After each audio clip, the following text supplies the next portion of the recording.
Hi, everyone. Welcome to the THR Talks presented by The Hollywood Reporter and YouTube. Today we're here for the Jumpstarting Your Career in Film panel. We've got a great group here to kind of give you a diverse view on your careers and how they got to where they are. All right, so we're going to start all the way on my right here. These are the Fine brothers, Benny and Rafi Fine. Big cheer. Writers, directors, producers, known for the YouTube React video series, which was also turned into a Nickelodeon show.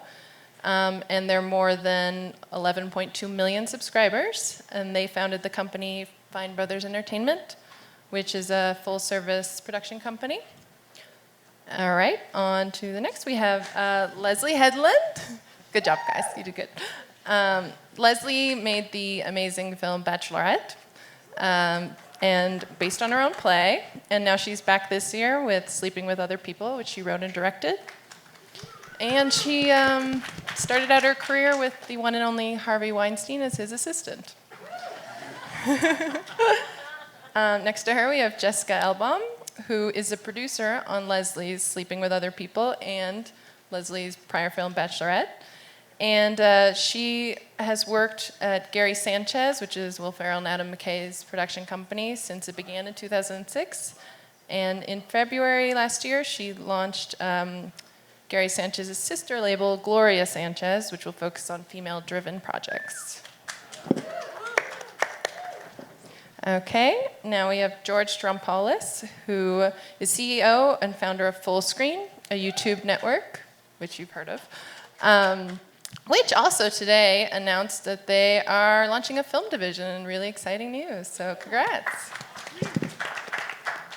And finally here is Franklin Leonard, who is the brains behind the Blacklist, the yearly publication featuring Hollywood's most popular unproduced screenplays.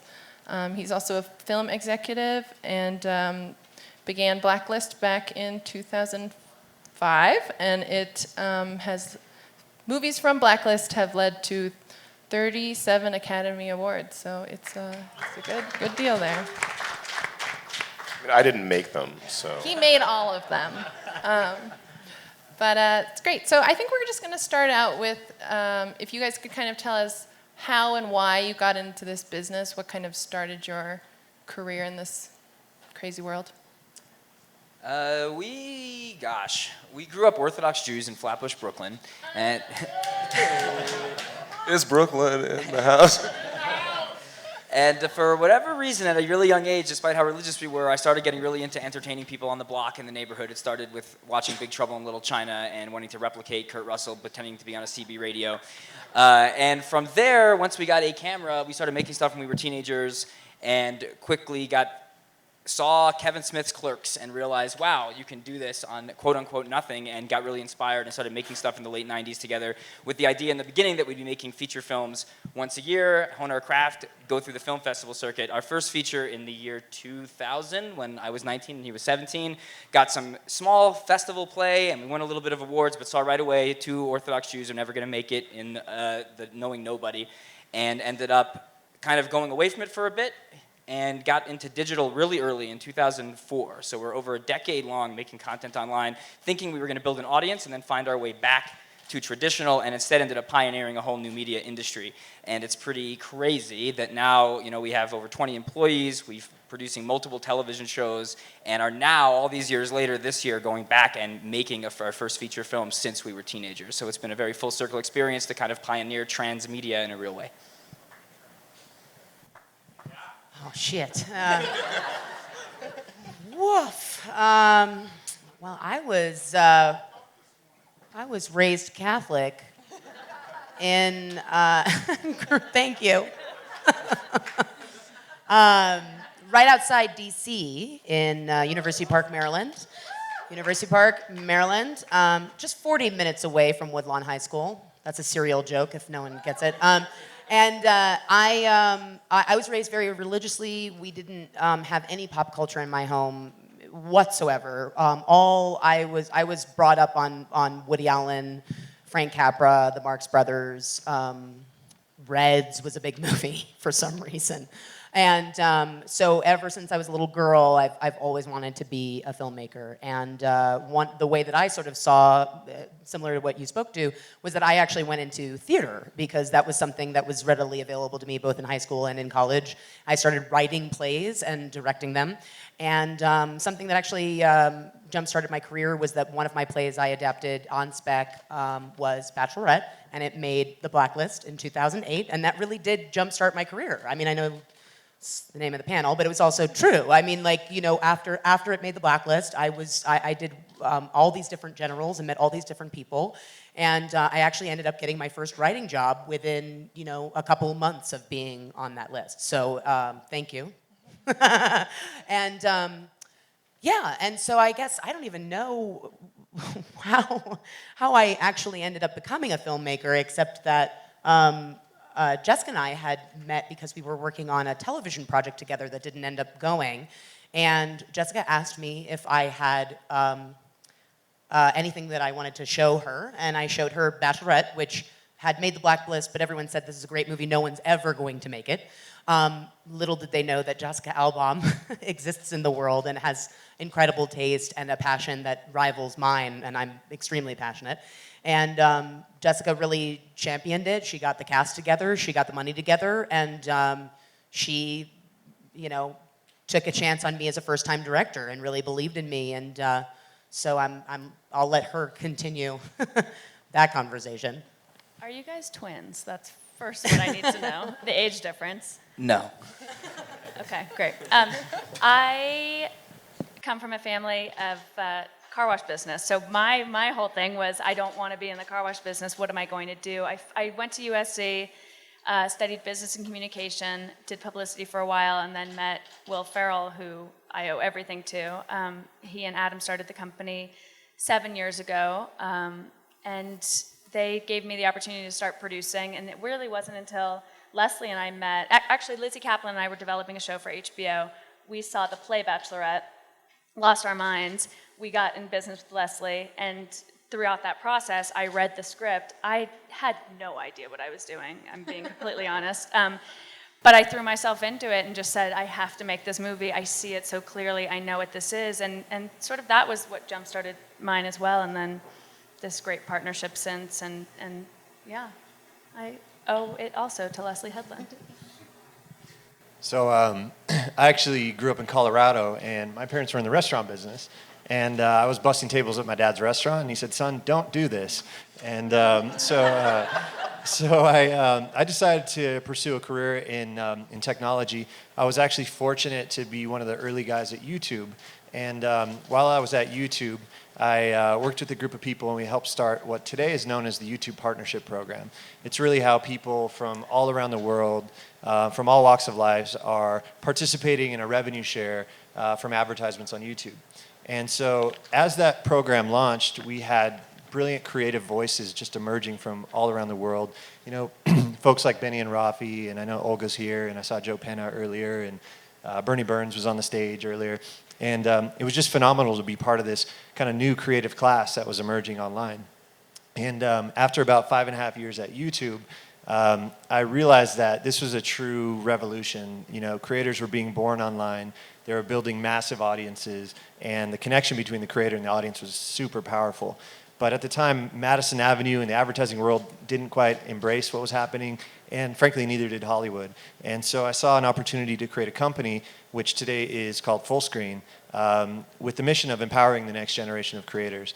And so we've been doing that for about actually, what's the date today? Our 4-year anniversary will be the 25th of January. So we've been doing this for about 4 years, and we're supporting literally tens of thousands of creators around the world, from people who are just getting their start, making films, making video blogs, making animations, whatever it may be, all the way up to some of the top talent in the online world today, like Benny and Rafi.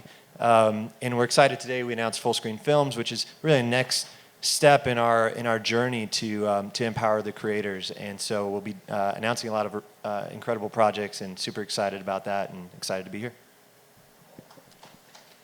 Yeah. Congratulations on 4 years, by the way. That's like really big deal.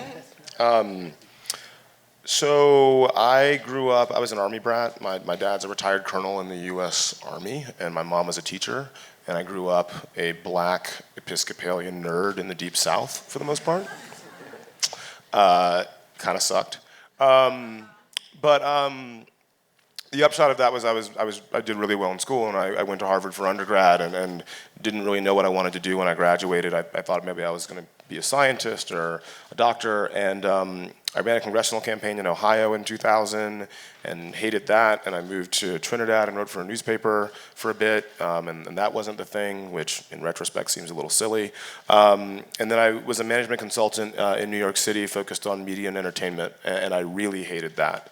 And shortly after 9/11, I was laid off with 5-month severance with the rest of my analyst class, and I sort of lived in New York like a bit of a trust fund kid, which I'm not. And I realized I was spending all of my time either watching movies or reading about the film industry. And it never occurred to me that people with my background or that looked like me could do the things in the industry that sort of whatever talent or sort of skills I had would sort of make sense for me to do. But I packed up my life and moved to LA in March of 2003. Had a drink with a friend of mine who happened to know that an agent at CIA was looking for an assistant. Went in for that meeting, got offered the job, and started working at CIA as an assistant. I did that for a year. Then I was a development executive for John Goldwyn, who had just left Paramount to start a new production company. And then 6 months later, I went to go work for Leonardo DiCaprio's company, where my job was to sort of filter out bad material and give the good material to my boss. And for the first 6 months of that job, most of the material I was reading was bad to mediocre, which meant one of two things: that I was either really bad at my job, which was finding good material, or that the job was passing on bad material. In either way, it probably meant that I should take my mother's phone calls about going to law school more seriously. And I really didn't want to go to law school. So I was about to go on vacation for 2 weeks, and I wanted to read some good scripts. I sent an email to 75 of my peers and said, send me a list of your 10 favorite screenplays that haven't yet been produced. In exchange, I'll send you back the combined list. Slapped a quasi-subversive name on it, the Blacklist, which was both a conscious reference to the Hollywood blacklist of the McCarthy era, but also an intentional inversion of the notion that black is somehow bad, which growing up in the Deep South, I was deeply exposed to. And it sort of became a thing very quickly. And I've sort of done it every year since. Like Rebecca said, there have been 37 Oscar wins from Blacklist scripts from about 200 nominations. 4 of the 8 Best Picture nominees this year were Blacklist scripts: Selma, Imitation Game, Whiplash, and American Sniper. And 2 years ago, we launched a website that allows anyone on Earth to upload their script, have it evaluated, and if it's good, we tell the entire industry. Over 100 writers have gotten signed at major agencies and management companies via that process. We're partnered with every writers guild in the English-speaking world except for Australia, and we're working on that, and Warner Brothers and Disney and the NFL and a bunch of other places. But our primary goal is twofold. It's to celebrate great writing wherever it can be found, and to create a more efficient marketplace for good material. So another way to think of it is that I'm like a hype man for good writers, like Leslye. I'm like Diddy to your Biggie, if that... Which I'm perfectly fine with. So it's obvious to say digital has created amazing opportunities for a lot of people in this industry, but maybe George and the Fine Brothers, you could talk about what mistakes you're seeing aspiring filmmakers make when it comes to digital, and how they can kind of avoid those. What mistakes? Not being there. That's a good one. Yeah. Not utilizing it. I mean, like, if you look at us, it's a great example. Like, we literally were thinking we would just go through the festival circuit, and that's the only way we could do it, and that's the only option. And that's what's beautiful now, is that there are a lot of different options. And I think you gotta let go of your ego a bit, and have the situation where we took this whole different path where we never thought we would do. We never thought we would be making short form premium content. And that was the way that eventually we'd circle back and get to make features and TV shows. But that was the kind of the roundabout way that worked for us. And I think on the reverse side of it is, I think also, quote unquote, the industry or people on the other side not embracing digital is an equal mistake that's going on, and not realizing the talent pool that is there, the opportunities that are there with audiences to make partnerships that are starting to finally happen. But there's still definitely a huge stigma. And even we struggle to even get the right messaging out when people want to have that flashy headline about two guys in their basement doing something when we are a full production company, but they will not report about us that way because we're just the YouTube guys. Out of our basement, though. It's a full production company. Really big basement. Yeah, I agree that both with like the perception as well as like the artists themselves sort of letting go of the idea, because, you know, I did work for Harvey Weinstein. I grew up idolizing him and really being a baby of limited release, like limited, which is how, you know, most of these like, you know, mid-90s, early 2000 auteurs like Darren Aronofsky, Wes Anderson, David O. Russell, like these are, you know, that's what I sort of imagined for myself.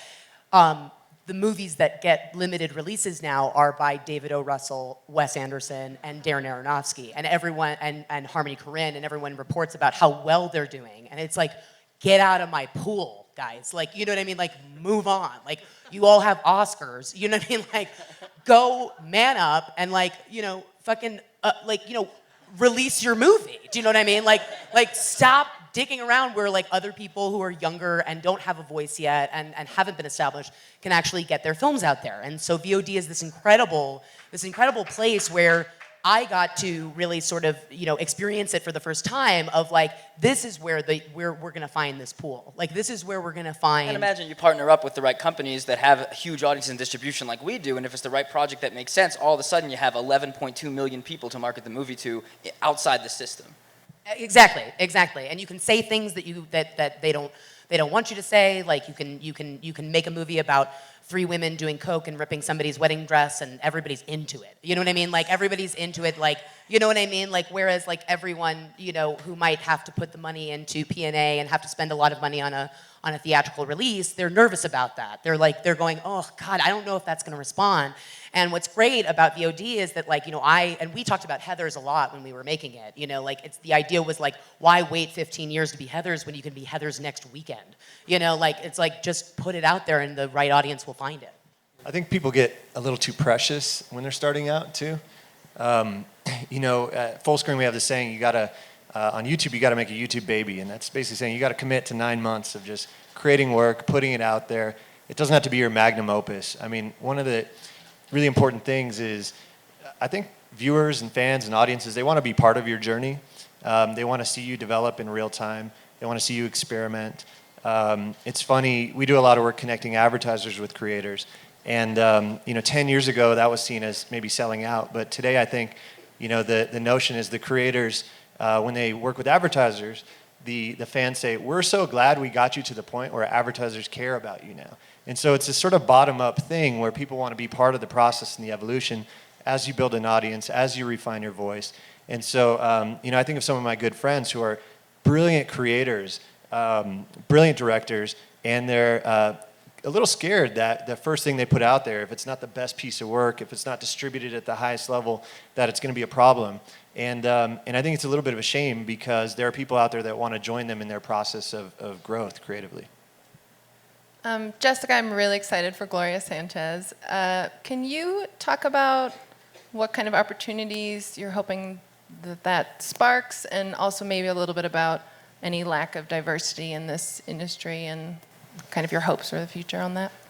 Well, I mean, I started it really just because of pure frustration of you know, sort of the barriers that I was hitting and trying to put movies together with women, and that was really where it came from, but also just daily. I mean, we all read stories daily. The facts and the statistics are there. It's just there's a problem. So I decided to, you know, get out in front of it and attempt to sort of, you know, attack the problem. And opportunities, you know, I'm hoping to be the place, and it's seeming to be working, that women know they can come and give you know, me their material, and I can hopefully get it done and made. But, you know, for me, really, it's like I did it because we all want different stories, and it's like, well, if you want different stories, you have to change the perspective, and let's, you know, get some women out there. And so, I mean, it really is just it's new. You know, I just started in February, but I'm getting great material and continuing to work with the people that I've worked with in the past and new writers, some from Franklin's List, and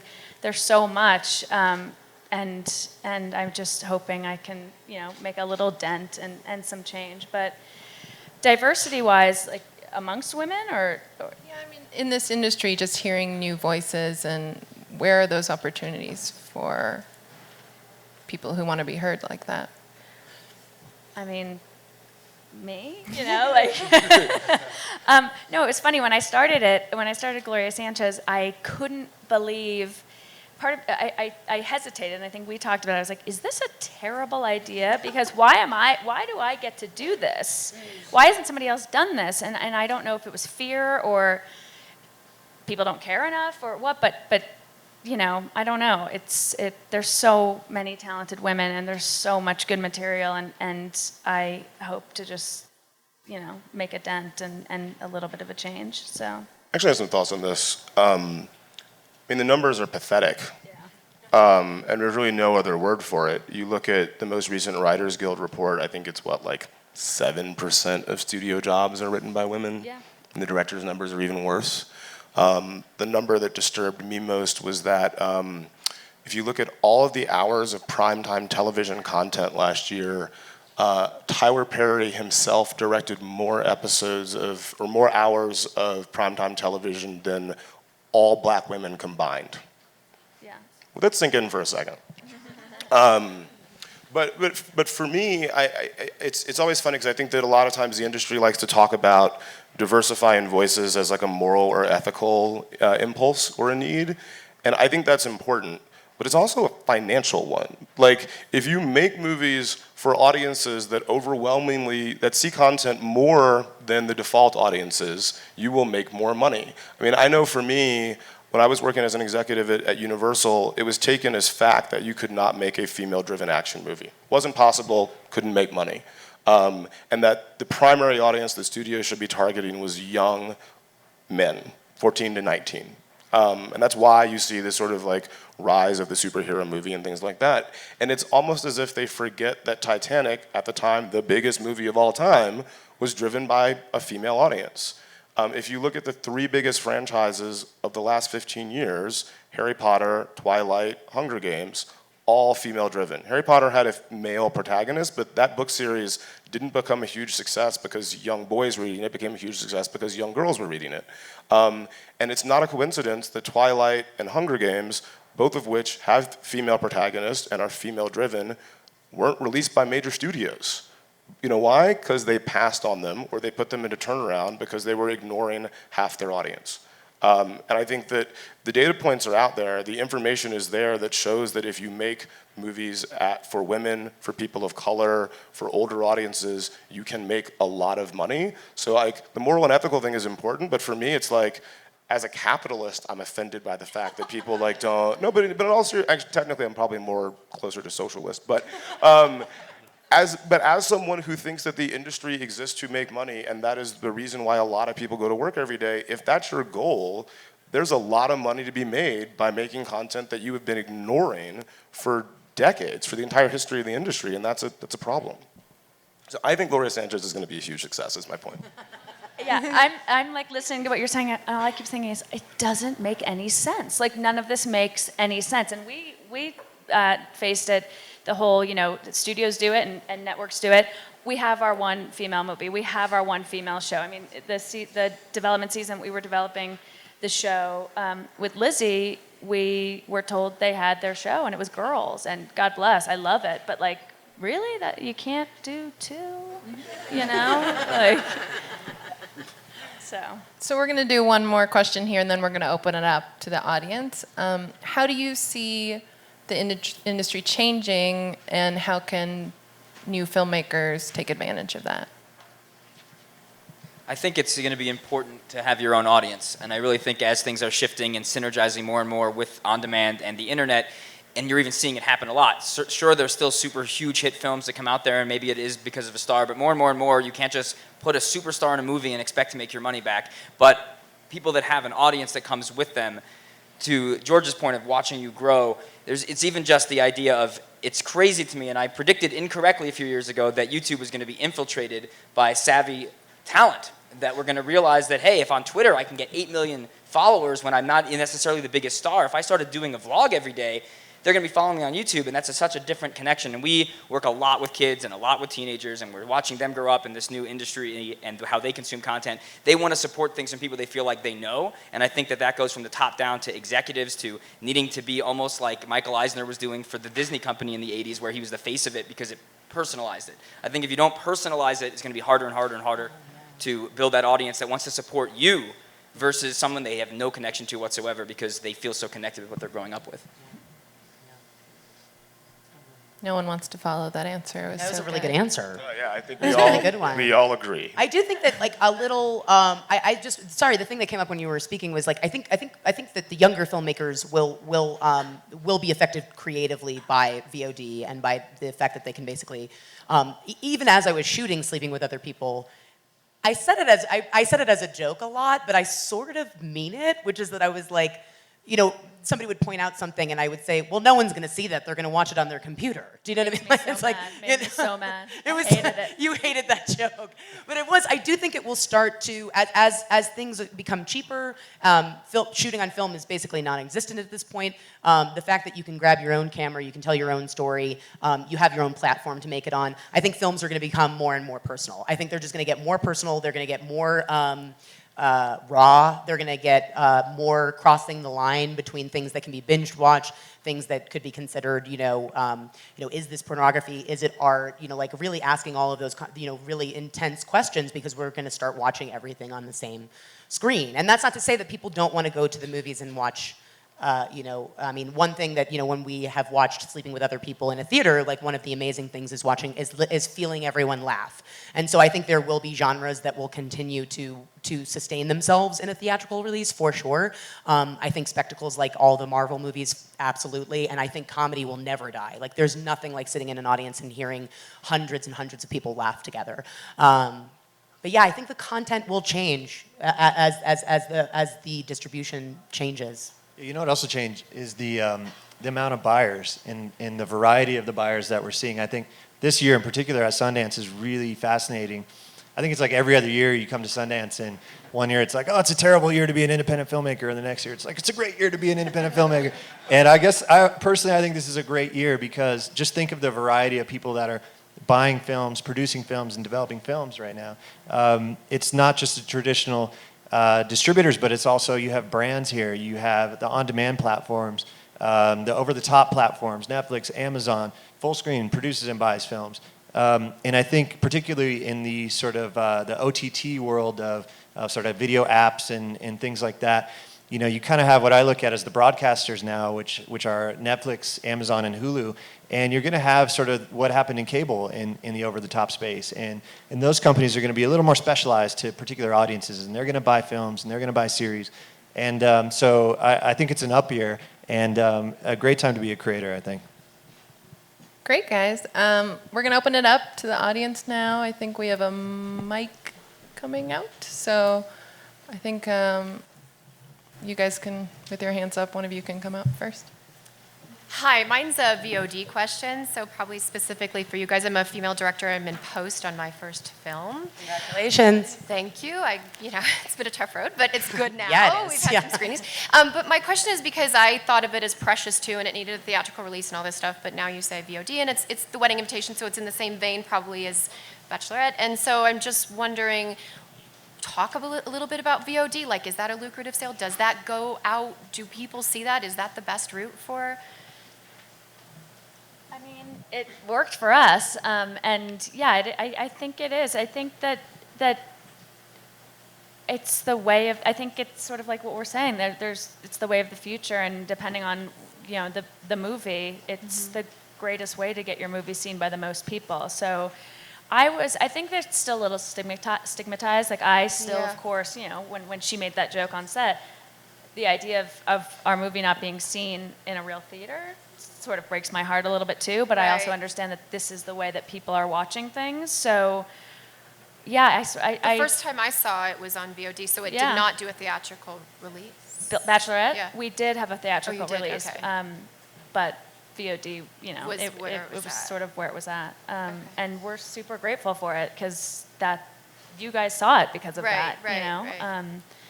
So yeah, I still love the idea of movies being Right. released, but too.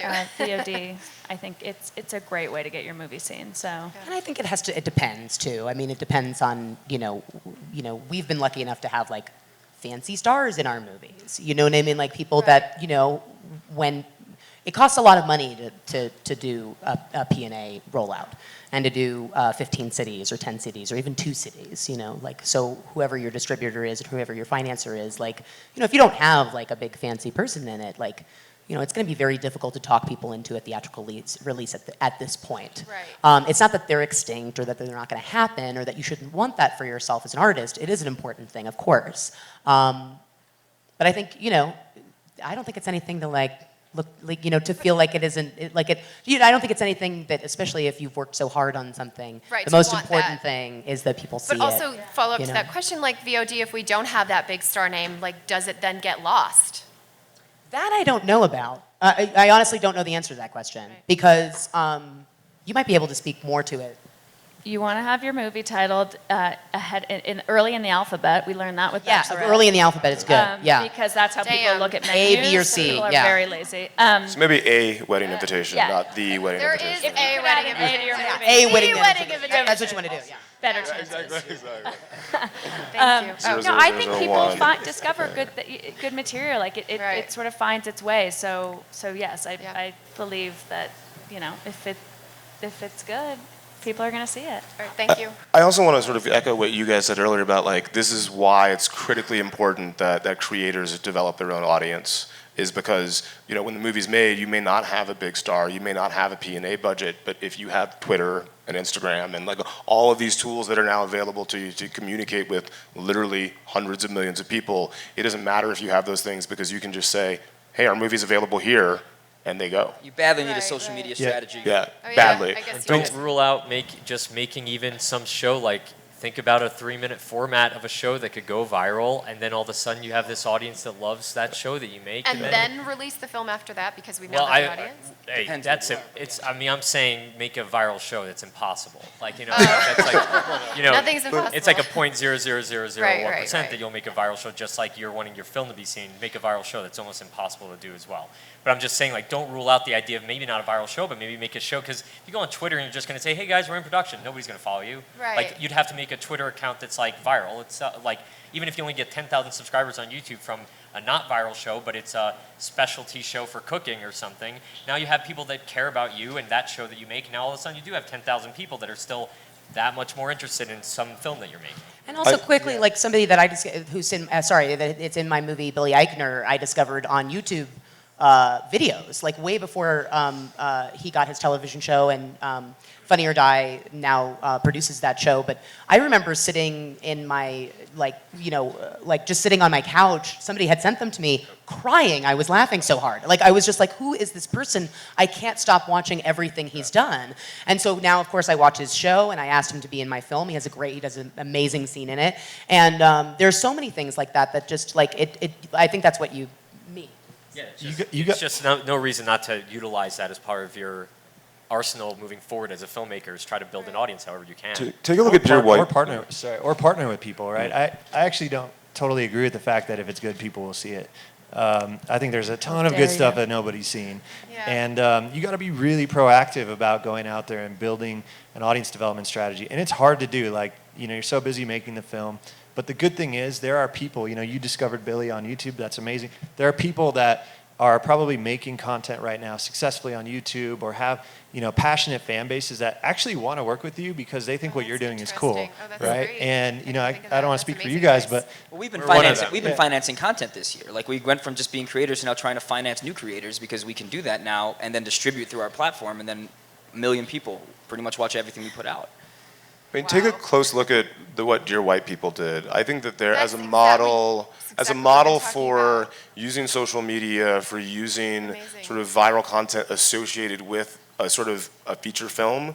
Now, granted, they ended up getting a 77,000 theatrical release, Twitter followers. right? But they got a theatrical release in part because people knew that like they had an audience who was, I mean, if anyone was here at Sundance last year, you couldn't go anywhere without seeing folks who were here only for that movie. People who had driven literally dozens of hours to get here just for that film. So they knew that the audience was sticky, and they knew that people would go see it in theater, and they knew that that theatrical run would help the later VOD run. They're a really good model, I think, for what can be done in support of a film that has no big stars, is sort of difficult in terms of content, and they attracted a ton of attention.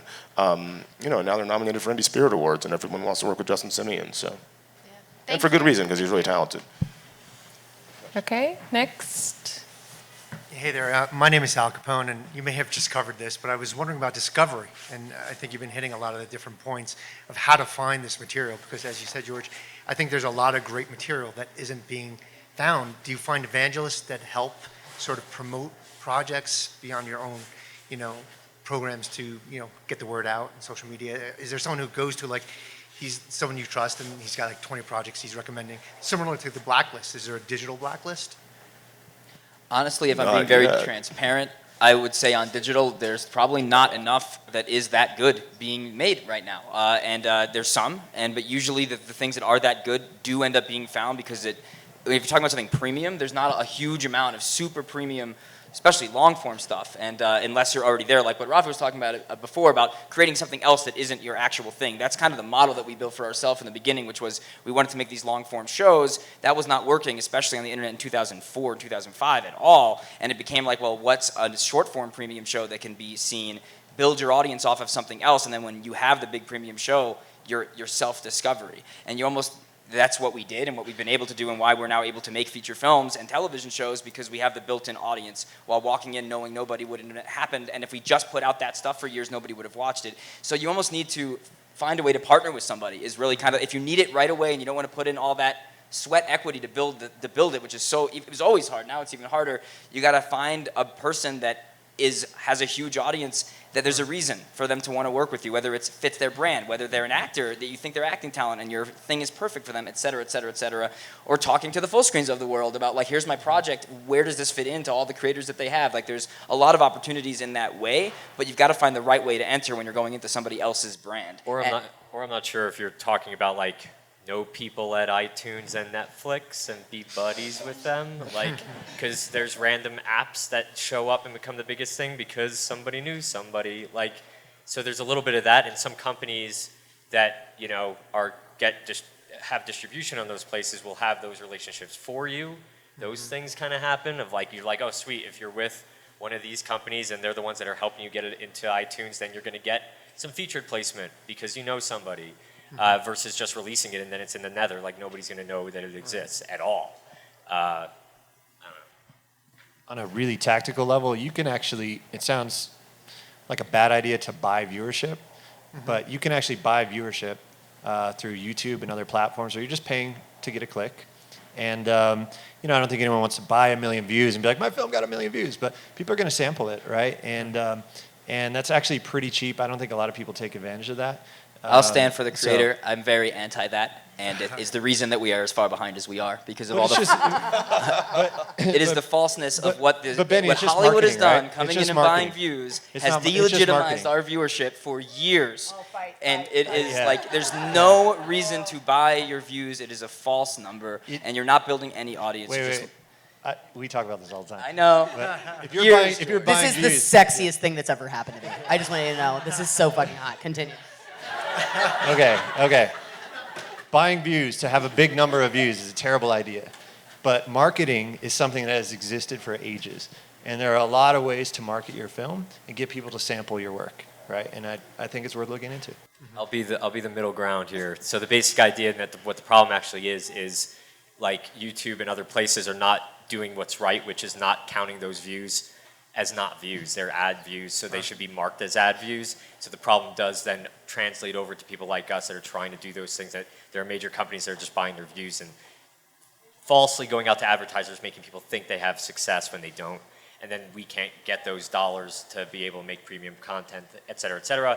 So that's more of the ongoing issue online right now, is people buying their viewership and it looks like they're real. Thank you. A little insight. I work with Grace Note. So good. All right, George, guys. I work with Grace Note, and I think we're reaching out to colleagues at Fullscreen. So I think, discoverability is key, and we want to foster that. So good luck to you all. Thank you. I think we have time for one more. If the last question. No pressure. So I work a lot in the branded content space. We're doing a lot for commercials, but what would you say to leveraging those brands that we're working with into the narrative and scripted world? I mean, we've done a decent amount of it. I think that it's getting quote unquote easier. Not necessarily that it's easy, but brands for a long time really wanted you. I used to speak on panels and say, who wants to be as successful as we are? And then I'd say, how many of you want to make commercials to make any money?